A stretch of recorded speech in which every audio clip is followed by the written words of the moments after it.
Olá pessoal, tudo bem? Meu nome é Bruno Fazar Pelon, sou diretor de Inovação e Tecnologia da Câmara Brasil-Alemanha e como sabem estamos aqui hoje para mais um webinar da série Digital Transformation Pills que tem como objetivo apresentar para vocês de forma dinâmica e prática alguns dos principais temas relacionados à transformação digital.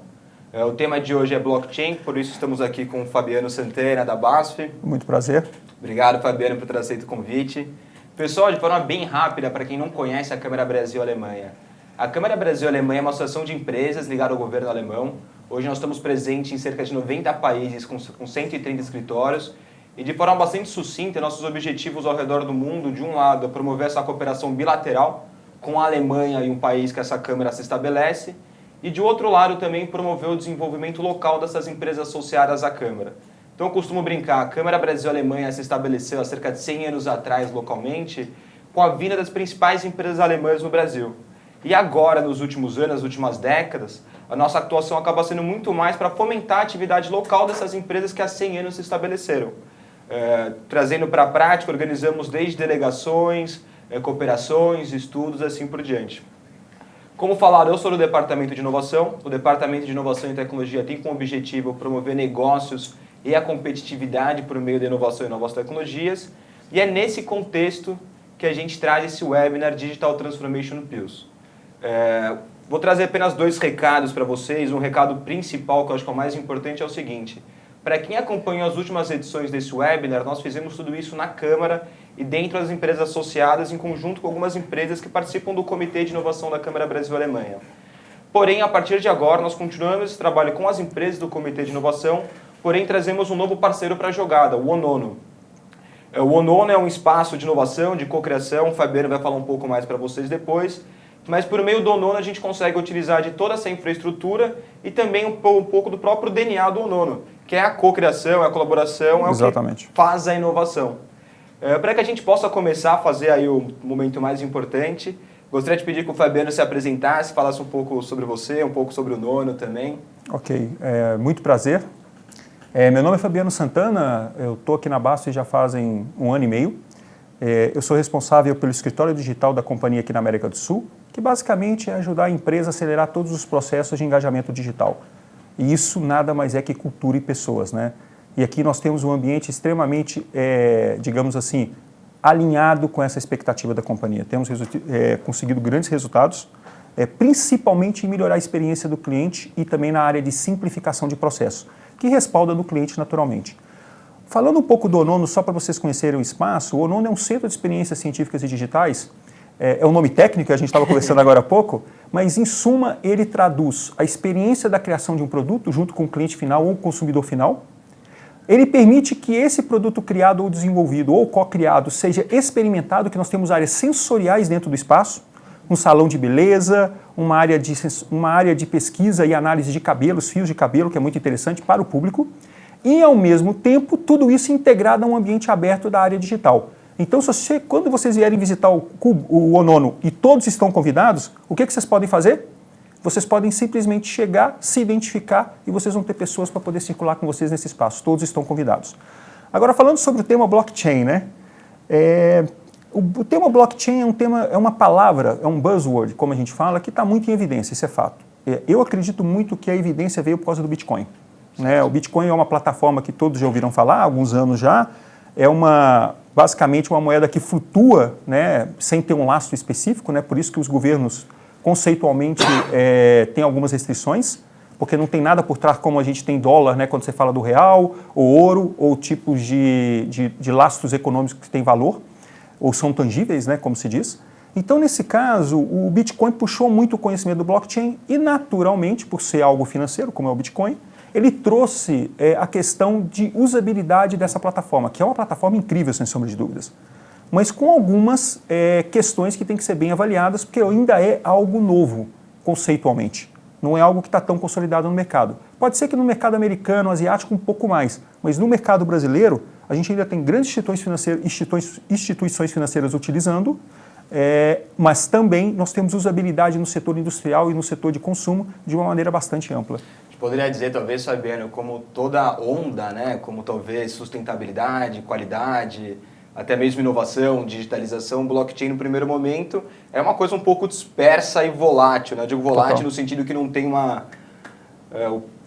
um fundamento claro no sentido de como é que eu posso dar uma aplicação correta, qual que é o tipo de aplicação, onde agrega valor, onde não agrega valor. Sim.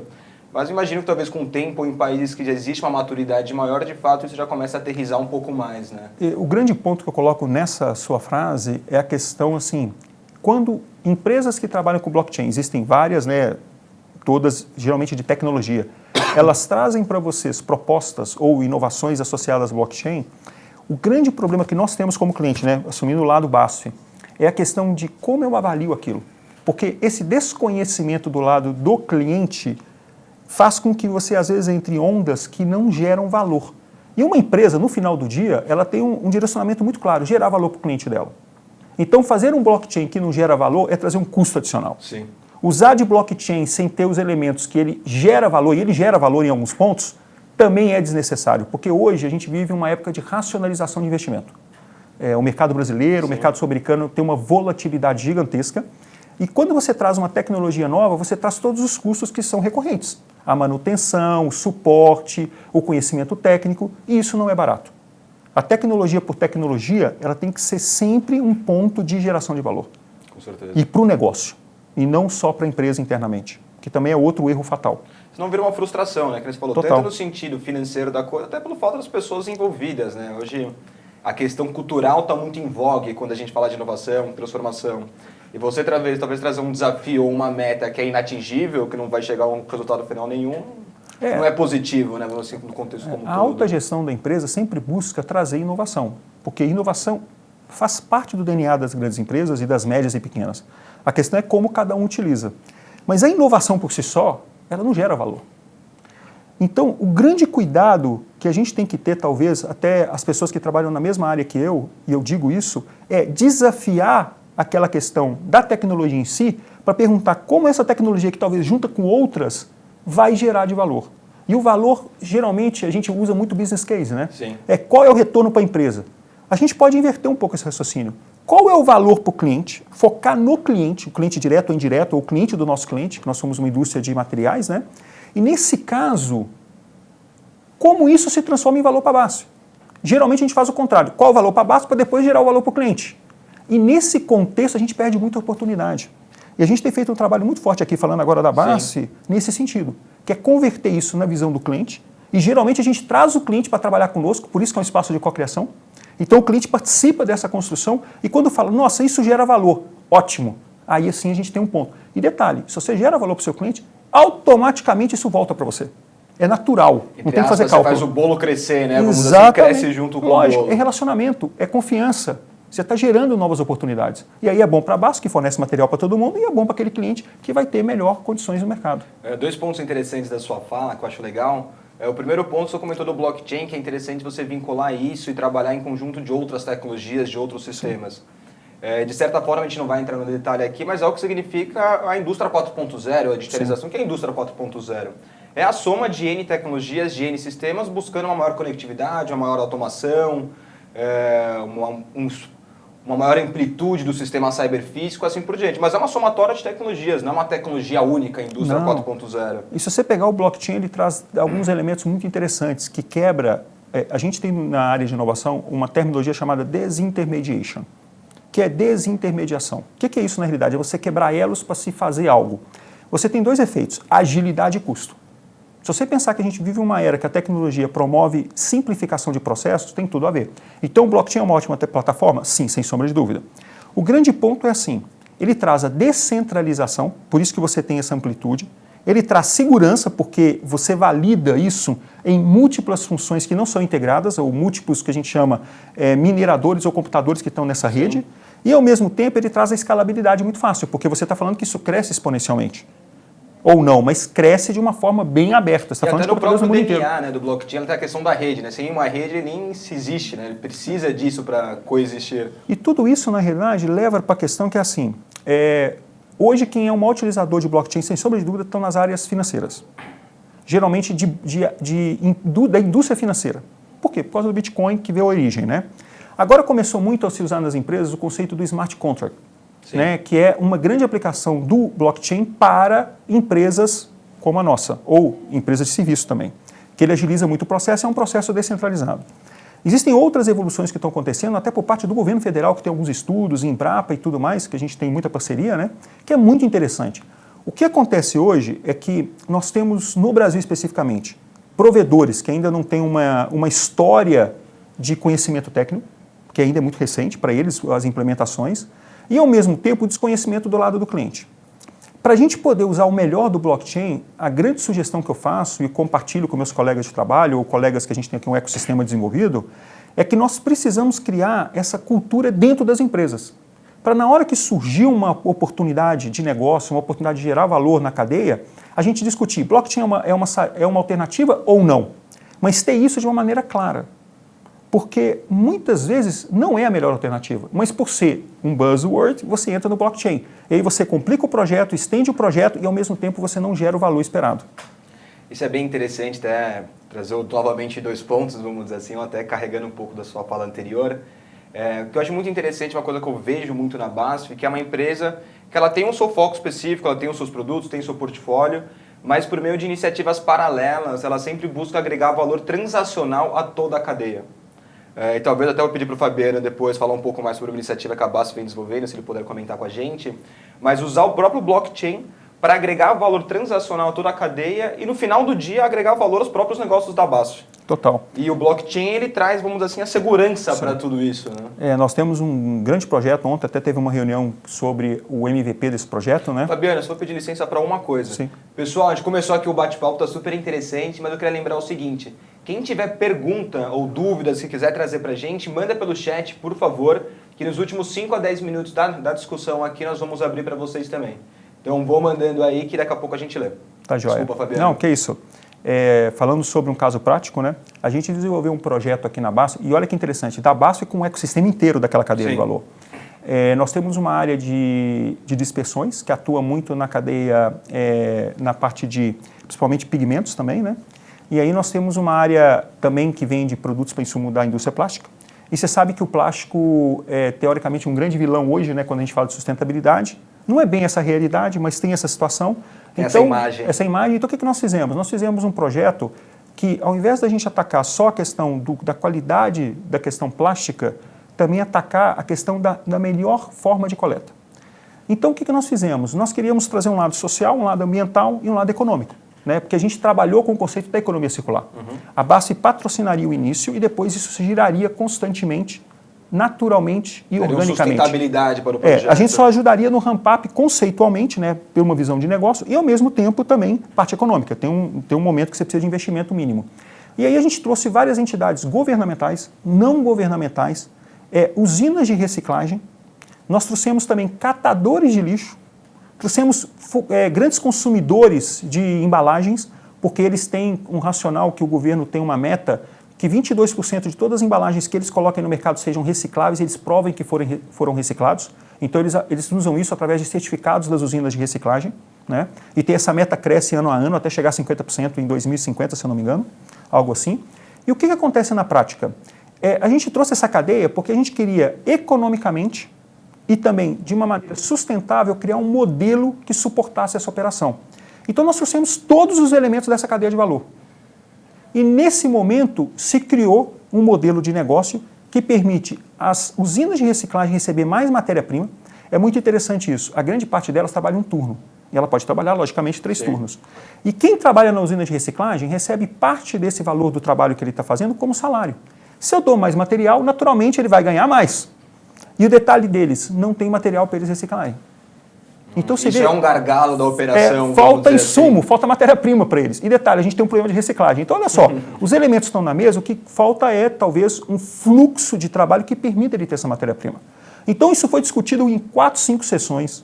Usamos todos os métodos que você imaginar de simplicidade, design thinking, tudo que você imaginar aqui no nono, tá? Foi feito aqui nesse espaço. E, no final, saiu um produto, tá? Integrado com usinas, integrado com uma ação que é a Cidade Limpa do governo.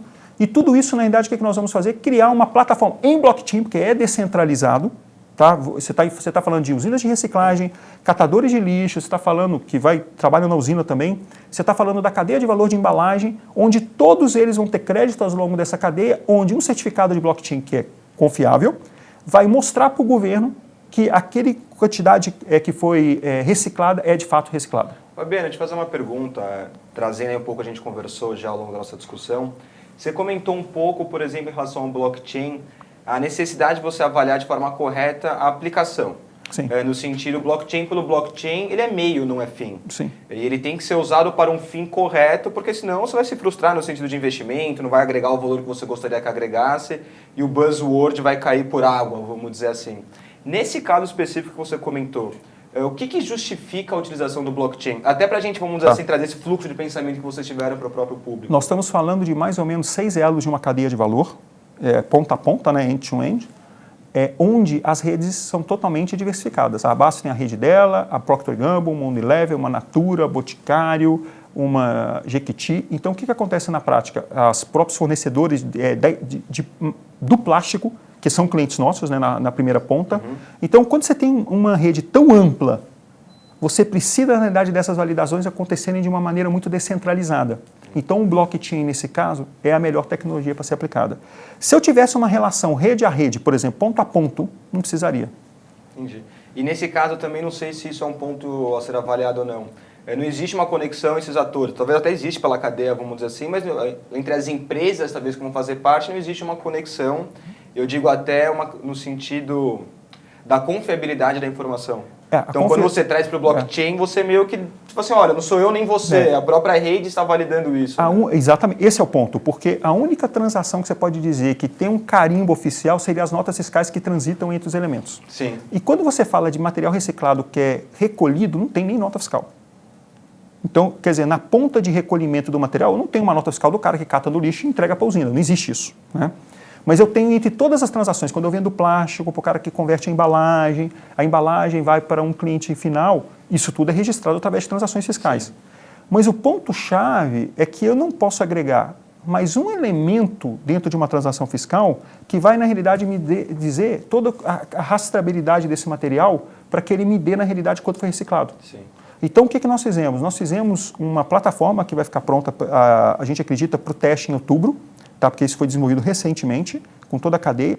Já temos todos os participantes da cadeia interessados em começar esse piloto, a ponto da gente, na realidade, já ter um engajamento, né, que é muito importante, envolver todos os elos por causa disso, para a gente começar a testar e depois ganhar escala. O legal é isso, é que a gente falou muito de escala e segurança e descentralização. É um ambiente descentralizado, então, número 1. É um ambiente que vai exigir escalabilidade gigantesca, número 2. E é um ambiente que exige segurança, porque depois isso tem que ser atestado que foi reciclado. Então, esses 3 elementos chaves, quando você fala de uma plataforma blockchain, estão inseridos dentro desse contexto avaliado. E acabam justificando, vamos dizer assim, a utilização do blockchain. Outra coisa que nós estamos fazendo também é um outro projeto, mas é de rastreabilidade especificamente, para alguns insumos que a gente tem que provar para algumas instituições que são produtos que foram, digamos assim, extraídos de maneira correta da natureza. Tá. Então, nós também estamos, esse projeto está em fase inicial, a gente está avaliando esse projeto, que é um projeto onde também é muito descentralizado, mas que vai permitir a gente, na realidade, ter essa confiabilidade do fornecedor da matéria-prima para a gente. E entrando nesse ponto, você comentou, né, um dos grandes diferenciais do blockchain é a questão da segurança, é a questão da confiabilidade da informação que está ali presente. Para o pessoal que não conhece muito o blockchain, minha pergunta é, blockchain é realmente seguro? E a segunda, o que justifica essa segurança do blockchain?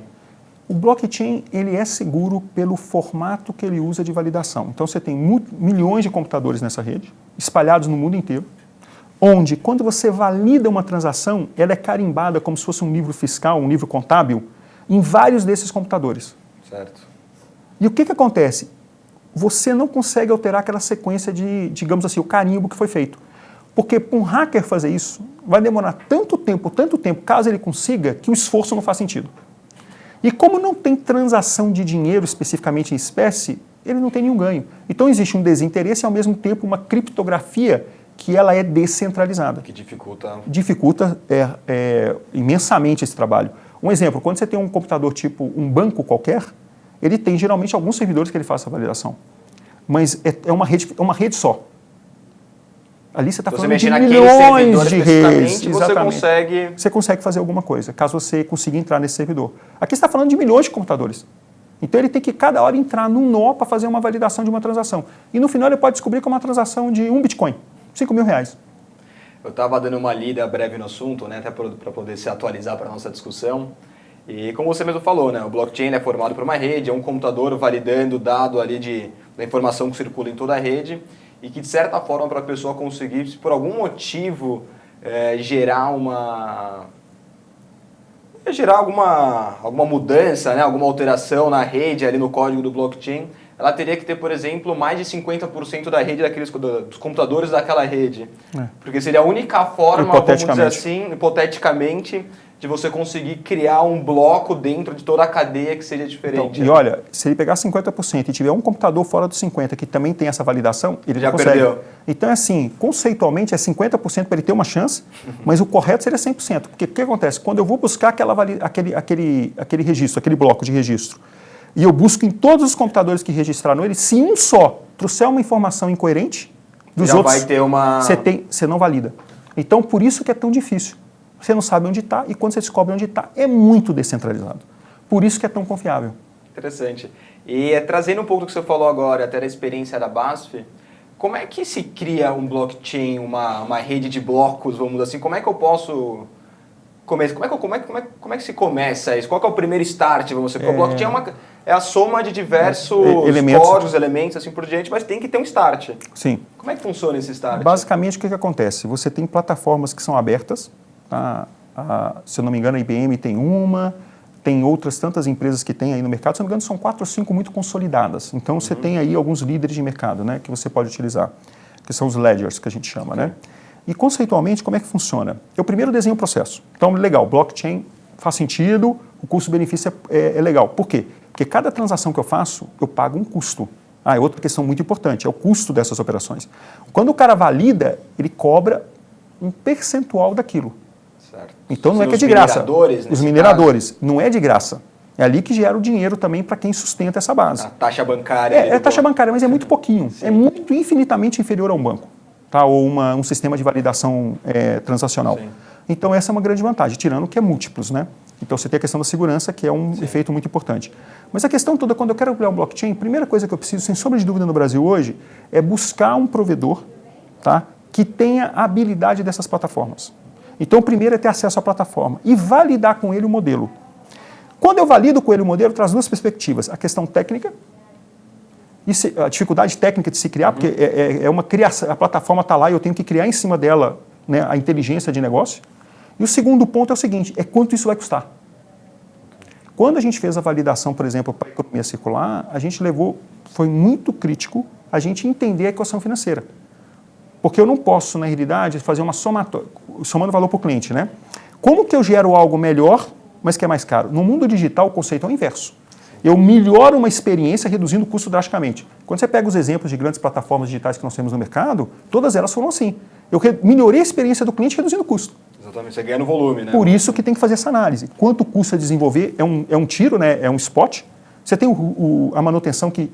Eu diria que a manutenção hoje de uma plataforma de blockchain para ela sempre estar atualizada é em torno de 15% a 20% do investimento inicial. Então, eu sempre falo que no mundo digital não tratamos de projeto, porque uma vez que começa, nunca termina. Lembra quando a gente fazia um site? A gente fazia um site na internet, fiz o site, legal, fica 3 anos sem investimento. O que acontece? 2 meses depois, seu site tem uma curva de crescimento de tráfego e depois cai. Então é assim, quando você faz um site hoje, você tem que colocar um custo mensal de manutenção, de conteúdo, de experimentação e de design, de user experience, ou customer experience, né, dentro do site, usabilidade. O que acontece com o blockchain é a mesma coisa. Então, não é um projeto, é assim, você tem um projeto que você tem um investimento inicial, você tem que ter um parceiro para te ajudar nisso, existem várias empresas no Brasil, tá? Numa fase inicial ainda, na maioria de conhecimento, mas são parceiros bons, melhor que você internamente. Feito isso, escolhendo a plataforma, validando o esforço necessário, que varia de empresa para empresa, né? Cada uma tem um conhecimento. Eu sempre sugiro pegar umas 2, 3 para você entender o contexto, né? Saber qual plataforma é melhor, você vai ter pontos de vista, e naturalmente nesse processo você aprende. Lembra que eu falei do aprendizado? Cada vez que você ouve falar, você está absorvendo um conhecimento que vai te ajudar bastante na avaliação. Feito isso, você tem que saber o custo de cada transação que você vai executar. E aí você vai saber se sua equação fecha ou não. Entendi. Porque eu não posso só agregar custo, eu tenho que agregar valor. A pergunta é quanto eu agrego de valor e custo? Essa tem que ser a custo. resposta final, né? Como agrega o valor, porque custo pelo custo Então, não tem nem se começa, e às vezes né? a gente não faz essa conta. Ninguém conta pra gente isso. Você tem que perguntar, mas cada transação, qual que é o modelo de monetização? Nada é de graça. Sim. Parece ser de graça, mas não é de graça. Mas é uma informação muito importante, né? É. Então vamos dizer assim, hoje quando uma empresa fala vamos trabalhar com blockchain, vamos criar uma iniciativa baseada em blockchain, o blockchain em si, ela cria talvez ali o rastreamento, o código que ela vai utilizar. Mas a rede que está por trás, vamos dizer assim, os mineradores, o que vai validar a informação, todo esse contexto, ela costuma trabalhar em cima de uma base já existente, que foi uma plataforma já existente. Sim. Ela não vai ter assim, olha, a BASF vai criar a própria rede de blockchain e por conta disso eu vou ter que aos pouquinhos começar a criar essa rede, trazer... Se você criar uma rede sua de blockchain, você está criando uma rede. Aí você tem que criar Aí você tem a centralização. Rede, né? Exatamente. Existe, logicamente, algumas aplicações, principalmente em banco, que o blockchain é utilizado como plataforma para uma rede fechada. Certo. Isso pode acontecer. Dentro de um contexto. Dentro de um contexto. Fechado. Mas, se você perguntar para mim se é o melhor dos cenários para uma empresa, não para um banco, não é. Você está falando que um banco atende, sei lá, 60 milhões de clientes. Faz um pouco de sentido dentro de uma rede fechada. Agora, quando você pega uma empresa, já não faria sentido. Eu vou criar uma rede transacional fechada. Primeiro que todo mundo teria que aderir, que é complicado. Quem vai fazer a gestão dessa rede? Quando você fala do blockchain, não existe gestão. Existe a plataforma que está conectada com esses mineradores e eu valido isso de maneira aleatória. Por isso que o blockchain tem essa característica. Uma curiosidade agora, o minerador, ele é vinculado a algum tipo de bloco específico? Vamos dizer assim, hoje, por exemplo, no Facebook nós temos o Libra.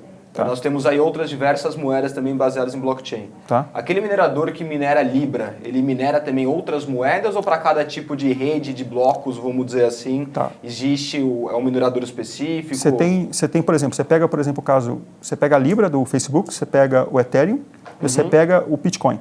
Certo. São plataformas diferentes. Tudo trabalha com o conceito de blockchain, né, o método por trás, tá?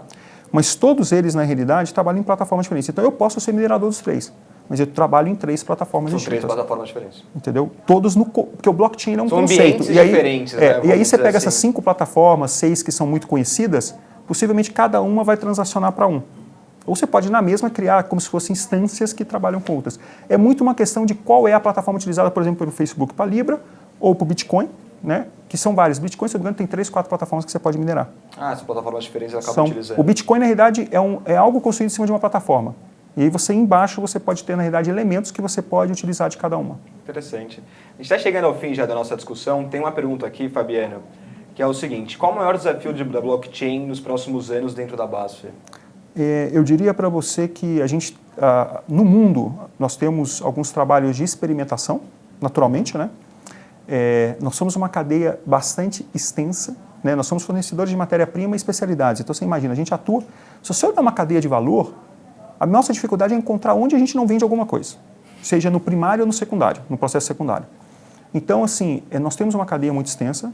Então, a gente tem experimentações na Alemanha, que é onde fica o nosso headquarter, de como usar a blockchain para somar valor à cadeia. Tá? São vários trabalhos em paralelo.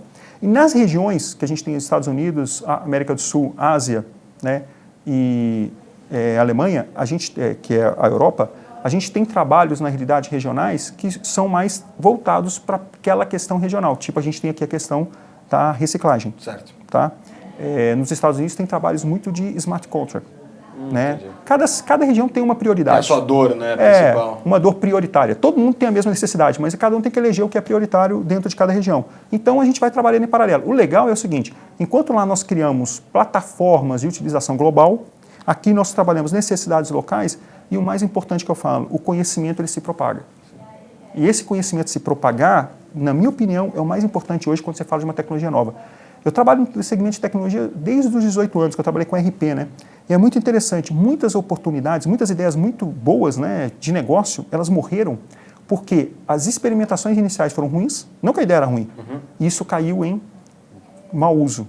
Então, naturalmente, morreu a tecnologia. Não porque a tecnologia era ruim, mas porque o desconhecimento de um lado A do lado B do fornecedor e do cliente era tão grande que não soube gerar valor. Não que não geraria valor, mas a usabilidade. É igual quando você fala assim, eu tenho plataformas de software gigantescas, né, sem falar nomes, que o cliente A usa, fantástico, o cliente B usa, ruim.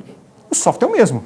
É a usabilidade que faz a diferença entre um e outro, não a plataforma em si. Por isso que eu falo, a cultura de conhecer talvez em blockchain, uma sugestão que eu faço é criar dinâmicas de interação, chamando fornecedores, startups, né, que tem muitas startups de blockchain, que são potenciais fornecedores, para começar a criar essa educação interna. E com essa educação interna, tanto o fornecedor quanto você, nessa troca de experiências, vai criar uma cultura que, quando você fizer um projeto, vai ser um projeto de sucesso. E é interessante, para fechar nossa discussão hoje aqui, pessoal, gostaria de reforçar o que o Fabiano já falou. Blockchain é meio, não é fim. Sim, exatamente. E por conta disso, por ser meio, não fim, ele é um assunto transversal. Então, vamos dizer como ele comentou. Você pode tratar isso na questão legal, mas como você pode tratar isso na questão de resíduos. A tecnologia em si, o meio para se chegar, para ter a validação de informação é o mesmo. Então, acho que a mensagem que fica aqui para todos nós é: estude, né? Acho que, em primeiro lugar, conheça as aplicações, entenda de fato aonde agrega valor ou não, compreenda muito bem qual que é o fim da utilização, como lá no final da cadeia, no end-to-end, eu vou conseguir gerar valor para o meu cliente final, para a partir daí você entender ou não se blockchain vai ser a tecnologia a ser utilizada, né? Porque caso contrário, blockchain para blockchain não agrega valor. Sem sombra de dúvida. Feio talvez falar isso, né? Mas eu não sei se você concorda ou não. Concordo plenamente. Talvez nessa área que a gente atue, no meu caso da parte digital, o meu maior papel não é vender tecnologias digitais, mas é desafiar a questionamento se aquela tecnologia vai gerar o valor esperado pela companhia. Nós não podemos ser irresponsáveis a achar que tudo que é digital é bom. Não necessariamente, e pode ser que para aquele caso não seja. Então, nosso papel é justamente ajudar o negócio a entender, compreender. E quando a gente transporta esse conhecimento ao longo desse processo, aquela pessoa passa a entender melhor, e aí o processo se propaga dentro da empresa. Acho que esse é o grande desafio, é cultural. Entendimento e compreensão. Legal, Fabiano. Pessoal, eu queria agradecer a todos vocês pela participação, queria agradecer novamente o Fabiano, eu que agradeço o convite. E o próprio Onono por nos receber aqui agora com essa nova parceria. Então, muito obrigado a todos. Agora, em setembro, na primeira quinta-feira de setembro, às 9 horas, temos o nosso próximo webinar. Quem quiser curtir aí a nossa página, acompanhar, fica à vontade. A partir de agora, os webinars serão na própria página da BASF. E alguns dias depois dessa gravação, nós vamos disponibilizar também no canal de YouTube da Câmara Brasil Alemanha. Então, novamente, obrigado. E eu que agradeço. E até a próxima, pessoal.